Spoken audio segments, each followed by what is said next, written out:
Pressure pressure क्या होता है ये जानेंगे। वैसे प्रेशर अगर गलत टाइम आ जाए ना तो अच्छों की लग भी जाती है। ठीक है, तो प्रेशर बहुत इंपॉर्टेंट है। इंपॉर्टेंट इतना है ना, देखो कितना है। कुछ मैं सिचुएशंस आपको देता हूँ, ज़रा रिएक्ट करके बताओ क्या है वो। जैसे मान लो तुम कहीं शादी में जाओ और कोई लड़का जो है जूता पहन के तुम्हारे पैर पे खड़ा हो जाए, आए ऐसे पैर पे कुचल के चला जाए, या कोई लड़की आए पेंसिल हील पहन के वो खड़ी हो जाए, तो किस केस में ज़्यादा आह निकलेगा, मतलब मज़ा किस केस में ज़्यादा आएगा। ठीक है, एक सिचुएशन ये हो गई। ठीक है, दूसरी सिचुएशन ये है, अगर मान लो घर वाले तुमको बहुत प्रताड़ित कर रहे हो कि तुम आज तक तुमने कोई लाइफ में जिम्मेदारी नहीं ली, कोई वजन नहीं उठाया, कह दो मैंने अभी भी सर पे 400 केजी 400 केजी या फिर 4000 न्यूटन का वजन रख रखा है, इतना मैं वजन लेके चल रहा हूँ। ध्यान रखना, थोड़ा दूरी बनाए रखना, रैपिड आ सकता है बहुत तेज़ी से, क्योंकि अगला भी समझदार होगा। ठीक है, अगर मान लो कहीं ऐसी सिचुएशन हो, कोई शर्त लगी हो, बोला जाए कि जो अभी आपके स्क्रीन पे दिख रहा है ना, ये हेमिस्फीयर, 2 हेमिस्फीयर जुड़े हुए हैं, अंदर वैक्यूम है लगभग, इसको बोला जाए खींचो, इसको अलग करो, तो क्या अलग कर पाओगे क्या? ये तो खैर मान लो मैंने वर्चुअल सिचुएशन आपको दिखाई, इसको अलग करने की। आपने कई बार देखा होगा जो नहाने जाते हैं लोग, तो बाथरूम में बहुत सारा प्रैक्टिकल करते हैं, खाली रहते हैं ना वहाँ पे, तो तुमने देखा होगा जो लोटा लोग या मग्गा लेके जाते हैं नहाते हैं, तो उसमें अंदर ऐसे ऐसे पूरा पानी भर के ऐसे पलट देते हैं, उसके बाद उसको खींचते हैं, तो खींचने में थोड़ा दम लगता है, थोड़ा दम लगता है ना। वही चीज़ है यहाँ पे, अगर ये हेमिस्फीयर जो 2 रेखिन को जोड़ रखा है वैक्यूम करके, इसको खींचने में दम लगता है। ये दम क्यों लगता है, ये कहाँ, मतलब ऐसा क्या हो जाता है जो इतना दम लगा के इसको खींचना पड़ता है हमें। और जो कभी अगर हम मान लो हम लोग का गांव वाले आदमी हैं, स्कूबा डाइविंग वाइविंग लोग जो बड़े बड़े लोग करने जाते हैं कि स्कूबा डाइविंग करने जाते हैं, तो वहाँ ट्रेनर पहले ही बताता है, ओए जो डाइविंग करने जा रहे हो, जब अंदर जाओगे तो अंदर से ऊपर आना, तो बुड़ुक बुड़ुक बुड़ुक बुड़ुक छोड़ते हुए आना, नहीं तो निपट जाओगे, टें हो जाओगे। ये काहे ऐसे बोलता है, काहे टें हो जाओगे। और अगर मान लो आप बहुत एडवांस स्कूबा डाइविंग कर रहे हो, बहुत अंदर तक जा रहे हो, तो अगर आप स्कूबा डाइविंग करते हो तो बोला जाता है कि अगले 24 घंटे तक हवाई जहाज़ पे न जाना। ठीक है, अभी तुम पानी में गोता लगा के आए हो, अगर हवाई जहाज़ में जाओगे तो अशुभ होगा। वो क्या अशुभ होगा, मतलब क्या हो जाता है कि वो मना करता है कि ऊपर मत जाना, नहीं तो ज़िंदगी का गड़बड़ हो जाएगा, खतरा में हो जाएगा ज़िंदगी। ऐसा क्यों बोलता है? और जो फाइटर प्लेन चलाते हैं, जैसे अभी हमारे अभिनंदन गए थे वहाँ पे, समझ रहे हो ना, पड़ोसी गए ठोक ठाक के चले आए थे, जो इस तरह का फाइटर पायलट होते हैं, तो उनको क्या बोला जाता है कि जब वो बहुत हाई स्पीड में टर्न मार रहे होते हैं, जैसे ऐसे जा रहे हैं प्लेन लेके, उसका एकदम से टर्न मारना है, जहाँ पे सेंट्रीफ्यूगल फोर्स का जो सेंट्रीफ्यूगल एक्सेलरेशन 4G 5G के बराबर हो जाता है, वहाँ पे वो जी लॉक की सिचुएशन आ जाती है। वो जी लॉक की सिचुएशन क्या है, मतलब वो क्यों आता है जी लॉक का सिचुएशन? ठीक है, वो ऐसा क्या हो जाता है जो जी लॉक हो जाता है? ठीक है, ये जी लॉक मतलब इंड्यूस्ड लॉस ऑफ कॉन्शियसनेस है, जो हम मूर्छित हो जाते हैं, वो ऐसा क्यों आता है? और ये जो हमारा जिराफ होता है, जो ऐसे स्वैग में खड़ा होकर, जैसे अभी आपकी स्क्रीन पे दिख रहा है ना, ऐसे खड़ा होकर काहे पानी पीता है? ऐसा क्या बवाल है जो इस तरह से पानी पीता है? तो इन सब का जवाब जो है ना, जितना भी सिचुएशन हमने आपको बताया है ना अभी 1-2 मिनट में, ये जो इस सब सिचुएशन का जो जवाब है वो यही प्रेशर से ही मिलने वाला है। ठीक है, तो इसीलिए प्रेशर बहुत इम्पॉर्टेंट, बहुत मस्त टाइप का टॉपिक है। तो इसको जो है ढंग से हम लोग पढ़ेंगे और सीखेंगे, और जितनी सिचुएशन मैंने अभी आपको बताई है, इन सभी सिचुएशन के न्यूमेरिकल वैल्यू लेके स्टडी करेंगे हम लोग। ठीक है, अब हम बात करते हैं प्रेशर की। प्रेशर को कैसे मैथमेटिकली लिखते हैं ये सब हम आओ देखते हैं। डेफिनेशन क्या होती है इसके बारे में जानते हैं। प्रेशर क्या होता है? प्रेशर होता है थ्रस्ट अपॉन एरिया। बहुत सारे बच्चे बोलते हैं फोर्स अपॉन एरिया, जो कि गलत होता है। फोर्स अपॉन एरिया नहीं बोलना है हम लोग को, क्या बोलना है? थ्रस्ट अपॉन एरिया होता है प्रेशर। थ्रस्ट क्या है? अब जैसे हम मान लो बोलते नहीं, हमें फोर्स के बारे में बोलना है, फोर्स के टर्म में बोलना है, तो आओ तुम्हारे फोर्स के टर्म में बात कर लेते हैं। तो अगर मान लो ये एरिया है, ऐसे ये एरिया है मान लो कोई A मीटर स्क्वायर का, और यहाँ पर आप मान लो वर्टिकल से किसी एंगल पे फोर्स F लगाते हैं, ये F फोर्स लगा रहे हैं वर्टिकल से थीटा एंगल पर, तो इस फोर्स का एक कंपोनेंट ये होगा, ये कंपोनेंट जो होगा वो F साइन थीटा होगा, सामने वाला है परपेंडिकुलर बनेगा, ये वाला जो बनेगा वो बनेगा F कॉस थीटा बनेगा। तो जो F कॉस थीटा है ये नॉर्मल फोर्स है, ये नॉर्मल फोर्स है बोले जाए, परपेंडिकुलर फोर्स है, और ये क्या है, ये अलोंग फोर्स है, सरफेस के अलोंग फोर्स है। तो जो परपेंडिकुलर फोर्स है इसी को बोलते हैं थ्रस्ट। तो जब हम प्रेशर बोलते हैं तो बोल सकते हैं normal force per unit area, और नॉर्मल फोर्स को ही थ्रस्ट बोलते हैं। अगर आप फोर्स के टर्म में कसम खा रखी नहीं, हम फोर्स के टर्म में डेफिनेशन बोलेंगे तो बोलो normal force per unit area, normal force को हम थ्रस्ट बोलते हैं। तो इस तरह से हम प्रेशर को लिखना चाहें तो प्रेशर क्या लिख सकते हैं, F cos थीटा, थीटा यहाँ वर्टिकल से, इस बात का ध्यान रखना, एरिया, ये आएगा प्रेशर। प्रेशर का यूनिट क्या होता है, न्यूटन पर मीटर स्क्वायर। प्रेशर का डायमेंशन क्या होता है, m L-1 T-2, ये होता है प्रेशर का डायमेंशन। प्रेशर एक स्केलर क्वांटिटी होता है, वेक्टर नहीं होता है। प्रेशर एक स्केलर क्वांटिटी है। कुछ बच्चे कहेंगे सर यहाँ फोर्स है तब का है स्केलर है। देखो किसी पर्टिकुलर जगह पर प्रेशर का कोई यूनिक डायरेक्शन नहीं होता, किसी एक पॉइंट पर प्रेशर चारों तरफ एक जैसा लगता है, ऐसे एक जैसा लगता है, ठीक है, इसलिए इसको हम स्केलर लिखते हैं। कोई एक पर्टिकुलर डायरेक्शन में ऐसा नहीं कि लगेगा और वहीं वैसा कुछ होगा, है ना। और वैसे भी देखो फोर्स जब नॉर्मल टू द सरफेस होगा वही प्रेशर में कंट्रीब्यूट करेगा, पूरा फोर्स प्रेशर में कंट्रीब्यूट नहीं करता है। तो इसका एक यूनिक डायरेक्शन हो गया नॉर्मल टू द सरफेस, इसलिए इसको स्केलर लेते हैं। इन शॉर्ट ये law of vector addition subtraction नहीं फॉलो करता, बात खत्म, है ना। तो प्रेशर क्या है, स्केलर क्वांटिटी है। तो ये सब बात हो गई प्रेशर के लिए। अभी हमने आपको एक बात बताया था कि लड़का जो है जूता पहन के खड़ा हो जाएगा तब ज़्यादा आह निकलेगा, या लड़की खड़ी हो जाएगी तब ज़्यादा आह निकलेगा हाई हील पहन के। वैसे लड़का भी अगर हाई हील पहन के खड़ा होगा ना तब भी मज़ा उतना ही आएगा, है ना, क्योंकि अभी पता चलने वाला है किसका ज़्यादा रोल है। तो देखो जितना ज़्यादा बड़ा एरिया उतना कम प्रेशर, मतलब प्रेशर जो है inversely proportional to the area है। तो जिस केस में एरिया ज़्यादा उस केस में प्रेशर कम होगा। अगर मान लेते हैं लड़का और लड़की बराबर वेट के हैं और दोनों जो है एक हील पहन के आता है, पेंसिल हील लगभग ऐसे होती है, मैंने बहुत मोटा बना दिया है और पतला होता होगा, ठीक है, ये इतना पतला हील पहन के कोई खड़ा हो जाए, या फिर इतनी मोटी जो है सोल का जूता पहन के कोई खड़ा हो जाए, ठीक है, तो ऑब्वियसली इससे 20 गुना तो कम से कम है ही इसका एरिया। तो इस केस में प्रेशर क्या लगेगा, कम लगेगा, इस केस में प्रेशर ज़्यादा लगेगा।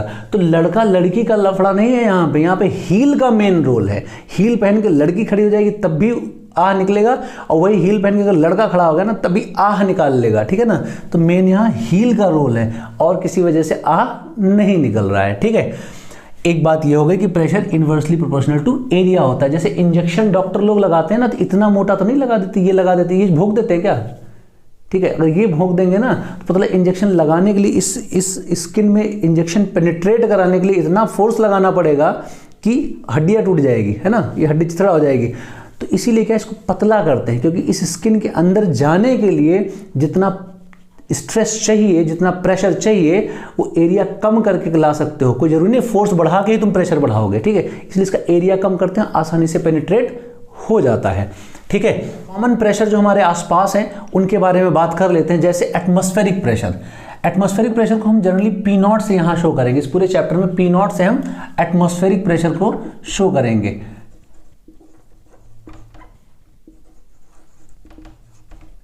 ठीक है, ये एटमॉस्फेरिक प्रेशर है, ठीक है। इसकी वैल्यू कितनी होती है, इसकी वैल्यू जो होती है 1.01 10⁵ न्यूटन पर मीटर स्क्वायर होती है।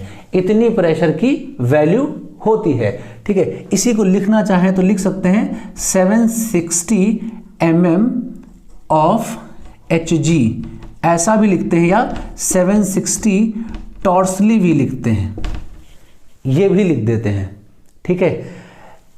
इसी को चाहे तो ऐसा भी लिख देते हैं 1.01 10⁵ पास्कल लिख देते हैं, ठीक है। बहुत सारे बच्चों को एक चुटकुला पता होगा, एक बार न्यूटन और आइंस्टीन छुपन छुपाई खेल रहे थे। न्यूटन और आइंस्टीन छुपन छुपाई खेल रहे थे। न्यूटन बहुत होशियार, बहुत चालू था, आइंस्टीन थोड़ा ऐसे दिमाग से कम थे, ठीक है। तो आइंस्टीन को बोला जाओ तुम चोर बन गए, तो आइंस्टीन गया चोर बन गया, ठीक है। तो न्यूटन बहुत चालू, मैंने बताया ना न्यूटन बहुत चालू। तो न्यूटन ने क्या किया, एक 1 by 1 का ऐसे बक्सा बनाया, जमीन में से खचीना खिंचा दिया, ऐसे बक्सा बना दिया, उसी में आके न्यूटन जो है ऐसे बैठ गया, समाधि लगा के बैठ गया।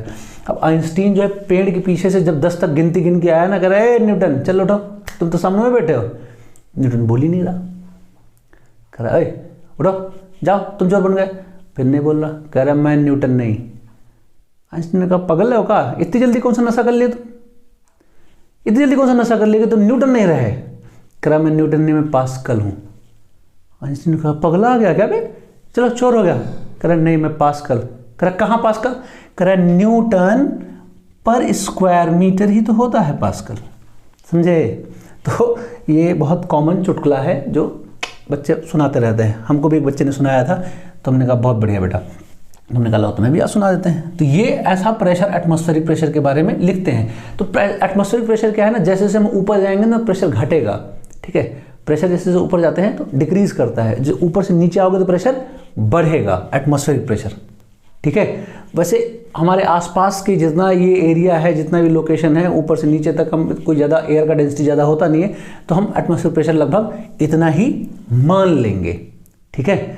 तो अगर मान लो एक क्वेश्चन है यहाँ पर, अगर मान लो हम आपसे बोलें कि जैसे ये हमारा सर है ना, ये खोपड़ी है, इसका जो सर का लगभग ये जो एरिया है, इस सर का एरिया जो हमने ले रखा है वो 0.04 मीटर स्क्वायर एरिया है। मान लो इस सर का इतना एरिया है, सर का ऑन एन एवरेज एरिया इतना आ रहा है इसका।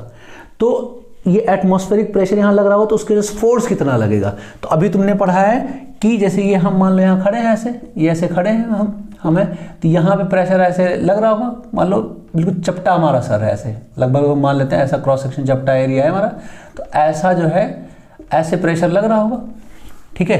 तो ये प्रेशर जो है एटमॉस्फेरिक प्रेशर लगेगा, तो उसके वजह से फोर्स क्या होगा। तो ये फोर्स जो है, ये F कितना लग रहा है वो हमें मेजर करना है। ये फोर्स F कितना लग रहा है, तो F की वैल्यू क्या लिखी जाएगी, P टाइम्स ऑफ एरिया लिखी जाएगी। प्रेशर लग रहा है 1.01 10⁵ का लग रहा है प्रेशर, एरिया कितना है 0.04। तो हमारे सर पर जो एटमॉस्फेरिक प्रेशर है उसके वजह से फोर्स कितना लग रहा है, तो फोर्स आएगा 4.04, ठीक है, इंटू 10⁻³ न्यूटन, इतना फोर्स लगेगा। इसको और ढंग से लिखना चाहें तो लिख सकते हैं 4040 न्यूटन। मतलब अगर लिखना चाहें और अप्रोक्सीमेशन करके तो बोल सकते हैं 4000 न्यूटन का। जो हम आपसे बात कर रहे थे ना कि जो फोर्स लग रहा होगा, ये लग रहा होगा 400 kgf, मतलब इतना फोर्स, मतलब 400 किलोग्राम के वेट की वजह से जो फोर्स लग रहा हो वो लग रहा होगा। इसी की बात अभी हम आपसे कर रहे थे कि अगर मान लो कोई तुमसे बोले कितना वजन है तुम्हारे ऊपर, तो बोलो 400 किलोग्राम का वजन हम लेके चल रहे हैं। मतलब इतना, ये जो अर्थ के आसपास जो एयर है उसके वजह से जो हमारे ऊपर जो फोर्स लग रहा है, सर पे जो फोर्स लग रहा है वो इतना लग रहा है 400 किलोग्राम न्यूटन का। इतना फोर्स जो है एयर हमारे ऊपर लगा रही, तो इतना वजन हम लेके घूम रहे हैं अभी भी। तो अगला जो है ना उसके ऊपर भी लगभग, उसकी मुंडी अगर इतनी बड़ी है तो वो भी उतने वजन लेके चल रहा है, समझे। तो हीरो बनने की ज़्यादा जरूरत नहीं है, उसके पास भी इतना ही लग रहा होगा फोर्स, ठीक है। अब हम लोग पढ़ने जा रहे हैं हाइड्रोस्टैटिक प्रेशर। हाइड्रा मतलब वैसे वाटर होता है, लेकिन हम लोग किसी फ्लूइड का प्रेशर मोटा मोटा समझने जा रहे हैं, किसी फ्लूइड की वजह से कैसा प्रेशर लगता है। तो मान लो यहां पर हमने एक बास्केट ले ली है, ऐसे कोई एक बास्केट ले ली है, ठीक है। इस बास्केट में पूरे में पूरा कोई फ्लूइड भर रखा है, ठीक है। कोई भी फ्लूइड ऐसे भर रखा है, ऐसे पूरा फ्लूइड ऐसे भरा हुआ है ऐसे, ठीक है। और ये फ्लूइड अभी स्टैटिक इक्विलिब्रियम में है। हाइड्रोस्टैटिक की बात कर रहे हैं, मतलब ये स्टैटिक इक्विलिब्रियम में नहीं बह रहा है, नहीं कुछ, बिल्कुल मस्त, ये ना कंटेनर चल रहा है और ना ये फ्लूइड बह रहा है, तो ये स्टैटिक इक्विलिब्रियम में है। तो इसको हम प्रेशर पढ़ने के लिए क्या कर सकते हैं, एक यहाँ पर क्यूबिकल बॉक्स ले लेते हैं, एक इमेजिनरी क्यूबिकल बॉक्स ले लेते हैं, बोलते हैं कि इतने में फ्लूइड होगा, इस बॉक्स की बात करते हैं। तो ये बॉक्स भी तो इक्विलिब्रियम में होगा, ठीक है। और ये बॉक्स कैसे इक्विलिब्रियम में होगा, ये जो बॉक्स हमने इमेजिनरी लिया ये हॉरिजॉन्टल और वर्टिकल दोनों डायरेक्शन के इक्विलिब्रियम में होगा, ठीक है।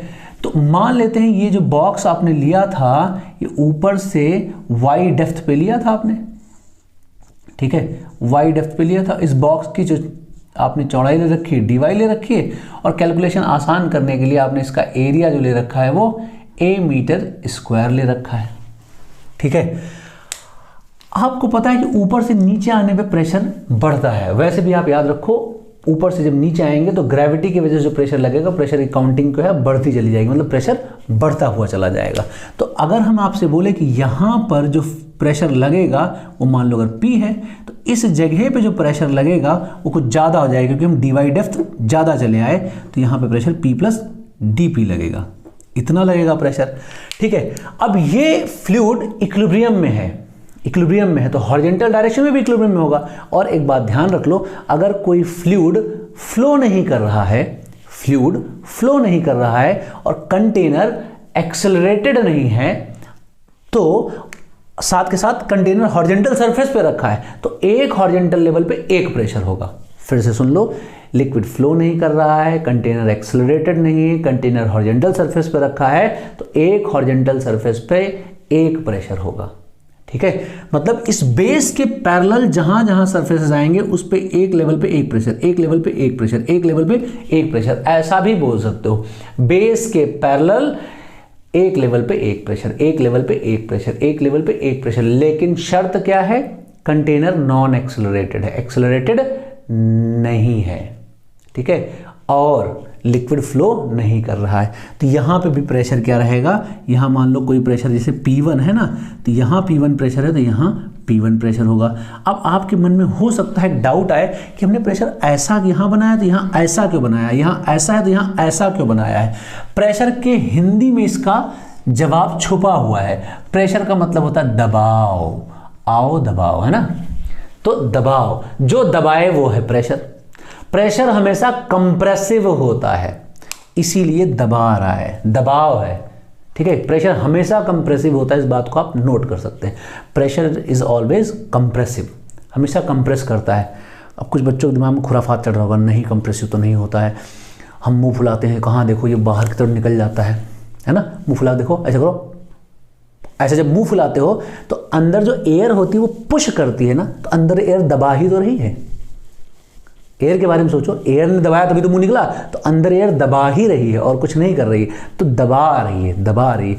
और खींच लो तो ऐसे कर लो, तो खींच रहे हो, खींच रहे हो तो यहां तुमने खींच लिया ऐसे। ठीक है, तो बाहर वाली हवा ने इसको पुश किया, धक्का मारा, तभी तो ऐसे गुप हुआ, तो ये फिर दब रहा है, दबाया गया तभी अंदर गया है ना। तो जैसे आपने प्रेशर अंदर कम कर रखा तो बाहर वाली एयर ने इसको दबा रखा, इसलिए घुस गया। तो प्रेशर हमेशा दबाता है, इतना याद रखो। ठीक है, कभी एक्सेप्शन ही नहीं हुआ, प्रेशर दबाओ। ठीक है, तो दबाएगा।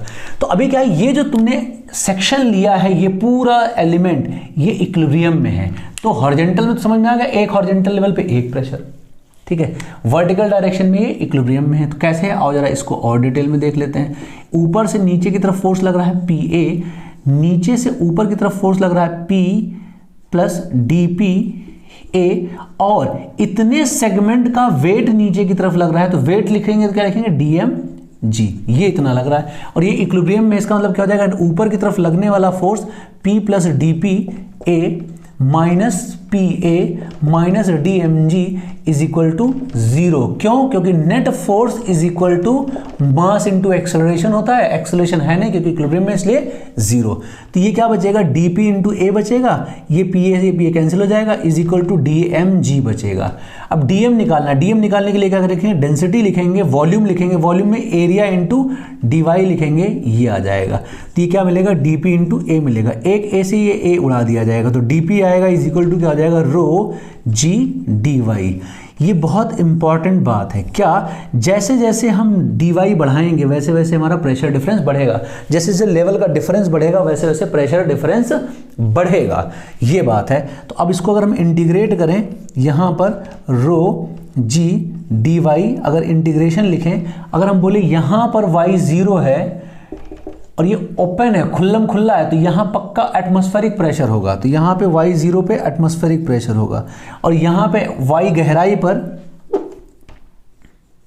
यहाँ पे प्रेशर P मिलेगा। तो dP का इंटीग्रेशन क्या आएगा, P, बाउंड्री लगाओगे P0 से लेके P तक, रो G, dy का इंटीग्रेशन y, बाउंड्री लगाओगे 0 से लेके y तक। तो ये जो वैल्यू लिखी जाएगी, क्या लिखी जाएगी, लिखी जाएगी P minus P0 is equal to rho g y, ये लिखा जाएगा। ये P माइनस P0 जो होता है इसको बोलते हैं गेज प्रेशर। क्या बोलते हैं, ये हमारा गेज प्रेशर, इसको बोलते हैं गेज प्रेशर। बहुत ही इंपॉर्टेंट चीज है ये। ठीक है, गेज प्रेशर क्या हो सकता है, it may be positive, it may be negative, ठीक है, और इट मे बी ज़ीरो, ठीक है, इट मे बी ज़ीरो। अब कुछ बच्चे सोच रहे हैं वो ये क्या बवाल बता रहे हैं आप, पॉजिटिव भी है, नेगेटिव भी है, ज़ीरो भी है, ये सब बताओ, मुझे एग्जाम्पल दो इसके। पॉजिटिव, गुब्बारा फुलाते हो, गुब्बारा नहीं फुलाते हो तो अंदर प्रेशर बाहर प्रेशर बराबर रहता है, पिचका रहता है। जब गुब्बारा फुलाते हो, हवा भरते हो उसके अंदर, तो अंदर हवा का प्रेशर ज़्यादा होता है, तभी तो धक्का मारती है बाहर के प्रेशर को, तभी तो फूलता है। इसलिए अंदर जो प्रेशर होता है वो ज़्यादा होता है एटमॉस्फेरिक प्रेशर से। तो एटमॉस्फेरिक प्रेशर से जितना ज़्यादा है वो है पॉजिटिव गेज प्रेशर। अंदर पॉजिटिव गेज प्रेशर, फुला दिया तुमने मुंह, ठीक है। माइनस नेगेटिव कब होता है, पेप्सी पीते हो स्ट्रॉ डाल के, ठीक है, लड़के तो गटक लेते हैं, लड़कियां ऐसे डाल के करते रहते हैं ना, तो जब उसको स्ट्रॉ से जब पीते हो, जब स्ट्रॉ से खींचते हो, जब सक करते हो, तो क्या होता है, जैसे आप खींचते हो ना तो आपके लंग्स में प्रेशर कम हो जाता है। बाहर प्रेशर एटमॉस्फेरिक प्रेशर, अंदर एटमॉस्फेरिक से कम, तो बाहर से अंदर की तरफ फ्लूइड का फ्लो शुरू हो जाता है, तो उस समय नेगेटिव गेज प्रेशर होता है, ठीक है। जीरो, इस समय यहाँ गेज प्रेशर जीरो, क्यों, जितना एटमॉस्फेरिक प्रेशर उतना ही यहाँ का प्रेशर है, तो डिफरेंस क्या है, जीरो, इसलिए गेज प्रेशर जीरो है। तो यहाँ पे गेज प्रेशर अभी जीरो है। खींचते हैं जब स्ट्रॉ से हम लोग सक करते हैं तो अंदर लंग्स में प्रेशर कम हो जाता है, इसलिए नेगेटिव। जब बलून को फुलाते हैं या टायर में जब प्रेशर मेजर करते हैं, मुंह फुलाते हैं, उस केस में जो वहाँ प्रेशर होता है पॉजिटिव गेज प्रेशर होता है। क्या होता है, पॉजिटिव गेज प्रेशर होता है। अब इस पर खूब सारे क्वेश्चंस करेंगे, ठीक है। अब दूसरी बात, इस P को अगर लिखें तो क्या लिखेंगे, P इज इक्वल टू हो जाएगा P naught plus rho g y. तो ये P जो है, ये जो P है ये है एब्सोल्यूट प्रेशर, इसको बोलेंगे एब्सोल्यूट प्रेशर। ये है हमारा एब्सोल्यूट प्रेशर, मतलब टोटल प्रेशर है ये, ठीक है। एटमॉस्फेरिक प्रेशर प्लस इस हाइड्रो की वजह से जो ये मतलब कोई भी फ्लूइड रहा हो तो इस फ्लूइड की वजह से प्रेशर मिला के जो प्रेशर है वो टोटल प्रेशर है इस लेवल पर, यहाँ पर, ठीक है। तो ये इतना हो गया, ये ऐसे, ठीक है।